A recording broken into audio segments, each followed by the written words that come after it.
Voici l'essentiel sur l'oxydation ménagée des alcools. Ces notes décryptent de façon passionnante comment nos alcools se transforment en d'autres molécules clés tout en gardant leur squelette carboné intact, une technique absolument fondamentale pour sculpter la matière.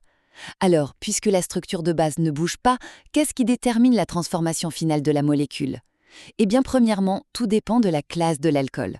C'est un peu comme rénover votre maison, vous voyez? Lors d'une oxydation ménagée, on ne touche surtout pas au mur porteur, on se contente juste de changer la porte d'entrée. Du coup, un alcool primaire devient un aldéhyde ou un acide carboxylique, un secondaire se transforme toujours en cétone, et les tertiaires, ils refusent carrément de réagir.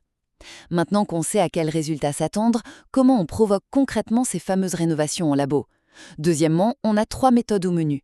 L'oxydation catalytique avec le dioxygène de l'air et du cuivre, la déshydratation à haute température sans air ou l'utilisation de puissants oxydants chimiques comme l'ion dichromate en milieu acide. Petit détail fascinant sur la première méthode. La réaction avec l'oxygène dégage tellement de chaleur qu'elle fait rougir le cuivre tout seul. Réussir à créer une vraie lampe sans flamme juste comme ça, c'est quand même dingue, non? Mais attention, avec la troisième méthode, celle des oxydants chimiques, il faut vraiment surveiller vos dosages. Enfin, si on a la main lourde et qu'on utilise un excès d'oxydants, l'oxydation d'un alcool primaire ne s'arrête pas gentiment à mi-chemin. Elle pousse la réaction direct au-delà de l'aldéhyde pour former un acide carboxylique. En fin de compte, l'oxydation ménagée prouve bien qu'avec la bonne méthode et la connaissance de son alcool de départ, on peut transformer la matière avec une précision chirurgicale.